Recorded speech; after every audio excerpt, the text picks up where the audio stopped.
Cenjene gledalke, spoštovani gledalci, če pravimo, da je mesec december nekako praznični mesec, da je to mesec treh dobrotnikov, pa sem danes v družbi v studiu z dvema damama, dvema dobrotnicama, bom kar takole povedal, ki prihajata magistra Brigita Perhavec, direktorica Zavoda za kulturo in turizem ter šport Mestne občine Murska Sobota, in gospa Darja Potočnik iz Mestne občine Murska Sobota, zadolženi pa ste na občini za kulturo in turizem.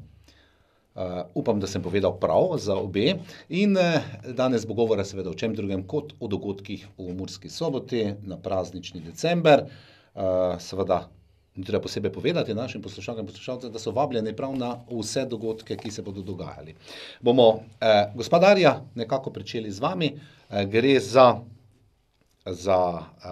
sredo, za praznični dan, kajti sreda je Miklavž oziroma sveti Nikolaj, ki je tudi zavetnik soboške stolne cerkve. Se pravi, okrog miklavževanja kar nekaj stvari, ki so že malce tradicionalne, nekaj pa dodajate. Lepo pozdravljeni, hvala za povabilo v studiu, predvsem pa lepo pozdravljam gledalce. Namen današnje oddaje je, da predstavimo dogodke, kot ste že povedali. Prvi takšen je praznična okrasitev mesta Murska Sobota.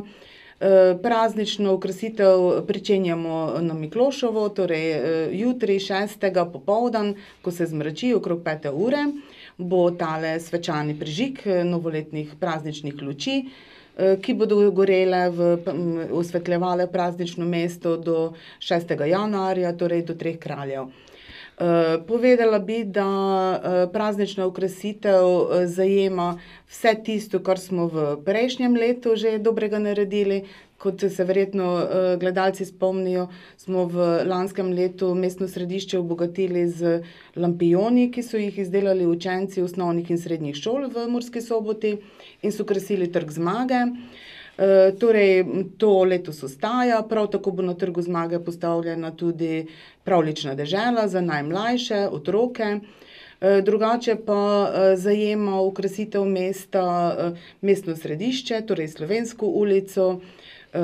Potem tudi novost v letošnjem letu je okrasitev ulice Štefana Kovača, torej vzdolž novo postavljenih Murinih umetniških del, ki so bile letos poleti postavljene, so tudi ta drevesa okrašena, tako da nekako še vhod v mestno središče v prazničnem času je okrašen. Drugače pa imamo, da mogoče malo še statistične podatke povemo, to je mogoče zanimivo. 100 svetlobnih elementov, to so krogle zvezde, snežinke, polmeseci, ki so na kandelabrih in tudi v mestnem središču na Slovenski ulici.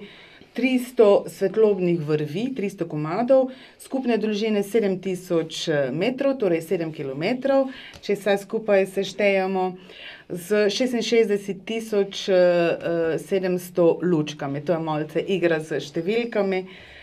Drugače pa bodo v okviru praznične okrasitve tudi lampijoni v Trubarjevem drevoredu, ki so bili že v lanskem letu, torej v bližini gradu, in že navedeni lampijoni na Trgu zmage.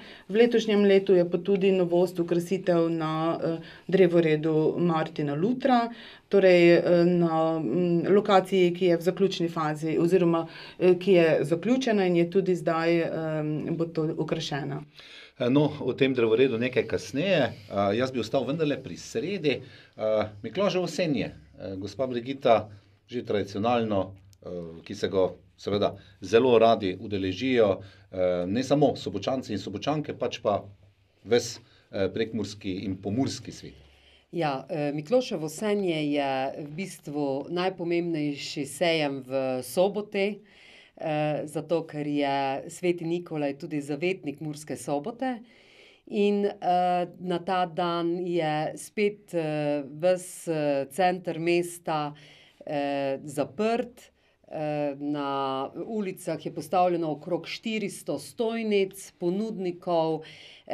Res je, da je večina ponudnikov, se pravi ta kramarski del, en del pa je tudi rokodelski. In Zavod za kulturo, turizem in šport Murska Sobota je bil pobudnik tega dela, se pravi rokodelskega, sicer pa za sejem organizacijsko skrbi javno podjetje Komunala. No in s tem delom rokodelskim se ukvarjamo mi, to se je zelo dobro prijelo, izredno zanimanje je tudi med rokodelci samimi, tako da me zelo veseli, da je prostor že premajhen za vse, ki bi želeli biti zraven, in smo se že pogovarjali o tem, da bo treba najti večji prostor, zdaj je to pred banko, je treba najti večji prostor in mislim, da bomo drugo leto to lokacijo našli in preselili ta sejem. To je okrog 70 do 80 rokodelcev, s tem, da seveda so pa nekateri rokodelci še vedno znotraj, po drugih ulicah znotraj kramarskega dela. Rokodelci, verjetno tisti tradicionalni, iz Prekmurja, kot je lončarstvo, kot je še kaj drugega, morda kaj tudi novega, tudi od drugod bržkone prihajajo rokodelci iz drugih krajev Slovenije, pa zdaj na tole rokodelstvo, da bova potem zaključila, žejni pa lačni pa tudi ne bomo na Mikloševem senju. Res je, ja, ta del je zelo zanimiv, tudi dolgo v večer se potegne tisti del sejma, tako da res kulinarično to je ponavadi, na Mikloševem senju je to ponavadi klobasa in pa kuhano vino. To je običajno že, ne? Tako je. In od tradicije ne odstopate. Ne. Vračamo se, gospa Darja, k drevoredu, ki ga odpirate, to je drevogred Martina Luthera. O tem smo že tudi nekaj govorili, predstavili, gre pravzaprav od luteranske cerkve mimo občine oziroma zgradbe občine proti gradu. In tudi otvoritev je v sredo, če se ne motim. Ja, res je tako in bi izkoristila priložnost, da vse gledalce povabim, da se poleg obiska Mikloševega senja udeležijo tudi te slovesnosti krajše, otvoritve, ki bo torej v sredo, jutri ob 11. uri dopoldan. Kot ste povedali, je pa to ta lokacija vzdolž občinske zgradbe, tukaj je nov drevored Martina Luthera. Zanimiva stvar, da povezujete pravzaprav dva dobro sakralni spomenik, zraven tega pa potem grad, ki je neko tudi središče kulture, zraven seveda ostali objektov, da ne bo pomote, ne, da ste naredili neko os vzhod-zahod. Ja, res je tako, pa mogoče bi pa vas še dopolnila tudi v tem smislu, v bistvu je to prvi del obnove tega dela, kajti v naslednjem letu bo se še obnavljal celoten trg Zmage, torej urejene bodo potke okrog spomenika tudi. Zagotovo bo pa o tem še več povedanega v kateri izmed naslednjih oddaj, ko bodo sodelavci mestne uprave oziroma župan predstavljali te projekte. Širok spekter dogodkov, kot smo slišali, za vsakoga nekaj. Nenazadnje tudi drsališče odpirate, to se pravi za tiste najmlajše, pa tudi tiste starejše, ki radi stopimo še na led. Drsališče, ki že tudi sedaj tradicionalno postavljate in je nekaka popestritev decembrskih dni za rekreacijo, za šport, za srečevanje. Ja, res je tako. Na Mikloševo senje, torej 6. je tudi otvoritev drsališča. Drsališče bo obratovalo do konca januarja, to je nekaj manj kot predhodna leta in sicer iz tega razloga, ker so pač toplejše zime in je težko vzdrževati tisti let na drsanju. Drsališče bo obratovalo vsak dan od 10. ure naprej, tako da vsi vabljeni, tudi tisti, ki še niso drsali, mogoče je pa to prava stvar za njih. Drsališče bo za občane mestne občine in organizacije nepridobitne v sedežem mestni občini za brezplačno uporabo, ostali bodo imeli neko simbolično vstopnino. Bi pa povedala še to, glede okrog drsališča in lokacije, ne. Lokacije ostajajo na Trgu kulture, torej v mestnem središču, tako da je dostopna za vse pač obiskovalce. Letos pa bo izvajalec drsališča, oziroma drsališče se že postavlja, je že postavljeno. Drugo podjetje, ne tisto, ki je v predhodnih letih imelo, to nas veseli in smo prepričani, da se bo nov izvajalec, to je podjetje Kota iz Petrovč, tudi potrudil, da bodo vsi obiskovalci drsališča zadovoljni. Drsalke tudi dobimo pri vas, ni treba jih s sabo, vsaj tisti, ki bi bili slučajno imeli nekaj prostega časa in prišli na drsališče. Gospa Brigita, to je, kar se tiče v sredo, in to vse zunaj. Seveda pa decembrski čas je takšen, da imamo tudi ob večerih, tudi drugače veliko časa, da nekako zadovoljimo svoje potrebe po drugačni kulturi, po dogodkih, številnih dogodkih, ki jih pripravljate v gledališču Park. Bogat sporetje in program. Ja, za decembrski mesec, tako kot za druge mesece, seveda od oktobra pa vse tja do aprila, pripravljamo zelo pester program, nekoliko bolj praznično obarvan, seveda je decembrski. Jaz bi kar povabila, imamo nekaj lutkovnih predstav, potem imamo gledališko predstavo Družinski parlament, ki je v okviru sicer abonmaja, ampak je še nekaj vstopnic tudi za izven, pa orkester Slovenske vojske, že tradicionalno, koncert v gledališču Park, vsako leto, z gosti seveda. Gost je nekako vedno skrit in potem je na samem koncertu presenečenje. 12. decembra bo ta koncert, potem je Glorious predstava, prav tako za abonma in pa nekaj vstopnic za izven, pa lepo potopisno predavanje o Japonski Iztoka Bončine. Potem mjuzikli, številni mjuzikli se zdaj pojavljajo, tudi učenci osnovne šole 3 Murska Sobota so pripravili mjuzikel Od vrat do vrat. In pa izpostavila bi praznični koncert, ki se bo zgodil 20. decembra, to pa je Beli božič s 3 tenorji. Tudi vsebinsko, programsko je tako obarvan, da bo to en zelo lep praznični koncert. To pa seveda ni vse, kar se dogaja v gledališču Park, potem imamo objavljeno na naši spletni strani Zavoda za kulturo, turizem in šport Murska Sobota, in si ljudje lahko o teh dogodkih, o katerih sem govorila, in o ostalih preberejo še na naši spletni strani in pa seveda na Facebooku. Ko sva bila zadnjič skupaj meseca novembra, takrat sva govorila, oziroma ste govorili o ponudbi abonmajev. Zdaj izgleda, kolikor pravite, da so šli dobro, za med, kot radi rečemo, in da bo treba pohiteti s tistimi še prostimi sedišči, ki jih imate mimo abonmaja, da ne bi ostali ob takih prireditvah, res čudovitih, morda zunaj dvorane. Ja, abonma, komedija je, lahko rečem, praktično razprodan. Je še nekaj sedežev, nekaj dodatnih sedežev na razpolago za vsako predstavo. Na abonmaju drama komedija je pa tudi od 350 sedežev, mislim, da 50 na voljo. Vse ostalo so pa abonenti odkupili. Dobra zgodba, lepa zgodba o uspehu, zagotovo in tudi zadovoljstvo občank in občanov, ki bodo prišli v gledališče Park.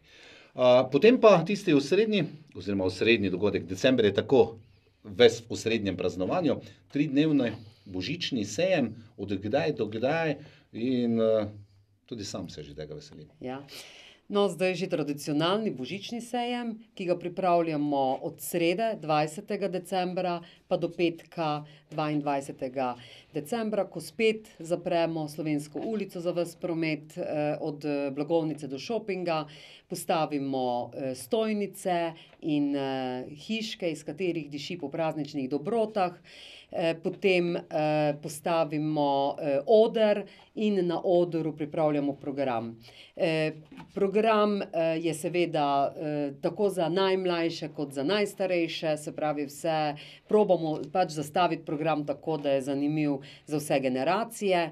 In na stojnicah se bodo pa ponujale spet imamo poudarek na rokodelskih stvareh in to je odlična priložnost za nakup božičnih daril oziroma novoletnih daril. Res kvalitetni izdelki, tako da vabim vse, da se nam pridružijo na tem 3-dnevnem dogajanju v centru mesta in da si malo prišparajo denar za nakup kakšnih res lepih izdelkov, ki se bodo tam ponujali. Zagotovo dišalo tudi po božiču kot takšnem, malo po cimetu, malo po potici, verjetno kulinarika oziroma ponudba božičnih piškotov in vsega ostalega, kar sodi zraven, kakšni dišeči čaji. Ja, no poleg se pravi tega božičnega dogajanja bi rada omenila tudi adventno hišico, ki bomo jo začeli odprli 7. Se pravi v petek oziroma v četrtek in bo vse do konca leta odprta vsak dan, kje pa bo dišalo sigurno ves mesec po kuhanem vinu, cimetu in podobnih prazničnih rečeh. Če, gospa Brigita, ne bomo preveč utrujeni že od vseh teh dogodkov, nas čaka se seveda še tisti prestop leta v prihodnje 2018, parno leto, kot radi rečemo, to je silvestrovanje tradicionalno zunaj v Murski Soboti. Ja, nikakor ne smemo biti za to noč preutrujeni. No, letos imamo v programu skupino Blue Planet in pa vedno bolj popularno Niko Zorjan. Z njimi bomo torej prestopili iz tega v naslednje leto. Tudi za najmlajše smo poskrbeli, tako kot prejšnja leta, ob 17. uri, torej v 5. popoldne, bo Miša Zečevič pripravila program tudi za najmlajše. Seveda pa ne bo manjkal tudi polnočni ognjemet. O tem bova z gospodarjo, pa seveda verjetno kakšna poslanica oziroma voščilo, koga od vas ali pa iz mestne občine, morda župana. Ja, povabili smo župana, upam, da bo silvestroval v Murski Soboti in bo prišel seveda o polnoči na prizorišče. Gospa Darja, ognjemet, ljudje se veselimo tega, malce razsvetli. Jaz pravim, se fajn počutiš, oziroma je nekaj prazničnega, bolj slavnostnega, kjerkoli že si daje neko dodano vrednost in občutek, da je vendarle ta prehod nekaj posebnega. Ja, tudi sama bi se pridružila vašemu mnenju in povedala gledalcem, da tudi v letošnjem letu bo ob silvestrovanju na prostem polnoči izveden ognjemet. Ognjemet smo v preteklosti izvajali 2-krat na leto v Murski Soboti, torej v poletnih prireditvah ob festivalu Soboški dnevi. Zdaj smo se odločili že nekaj časa, da je enkrat dovolj in menimo tudi, da ljudje to pričakujejo, da se je nekako bolj čarobno. Tako bo ognjemet v letošnjem letu izveden krajši ognjemet v okvirnem času trajanja 5 minut in vrednosti 2000 evrov. Bi pa mogoče ob tem še povedala to, ta ognjemet, ki smo ga mi pripravili seveda za občane in vse obiskovalce silvestrovanja na prostem, ker v bistvu govorimo že na nek način o regijskem silvestrovanju, ker mnogo ljudi pride rado, da sreča prijatelje in si skupaj stopi v novo leto. Ta ognjemet je profesionalno izveden, varen, zagotovljeni so si varnostni ukrepi. In zato pozivamo občane, da sami ne nosijo pirotehničnih efektov na javno prireditev, ker to ni dovoljeno, in da tudi sami poskušajo prispevati k zmanjševanju onesnaževanja zaradi pirotehničnih efektov, kajti že smo mi poskrbeli, da to ne, in ni treba, da še sami ne, z vidika varovanja okolja. Skratka, ognjemet bo. V bodoče pa bomo o tem razpravljali, če ohranimo ognjemet ali pa se bomo odločili za kakšne druge oblike. Dragi dami, gospa Darja Potočnik, magistra Brigita Perhavec, ne bom vama voščil že sedaj vse lepo, ker bomo se gotovo srečali na kakšni prireditvi v središču Murske Sobote ali drugače. Zato še bo veliko časa, da si stisnemo roke, zaželimo kaj dobrega v letu 2018, morda pa vendarle vidve s kakšno čestitko, s kakšnim pozdravom našim gledalkam in gledalcem za prihajajočo 2018. No, jaz bi seveda vsem, ki nas danes gledajo, želela vse najboljše, predvsem pa mnogo kulturnih užitkov v našem gledališču Park in pa v Grajski dvorani in pa seveda na vseh prireditvah, ki jih pripravljamo za vas. Ja, tudi sama se pridružujem temu mnenju, voščilu. Seveda v novem letu obilo osebnega zadovoljstva, pred tem in še po vstopu v novem letu pa, da se nam pridružijo na dogodkih, ki so pripravljeni za njih. Lepa hvala obema, da ste si vzeli čas in prišli v naš studio. Srečno do prihodnjič. Hvala za Hvala lepa. povabila.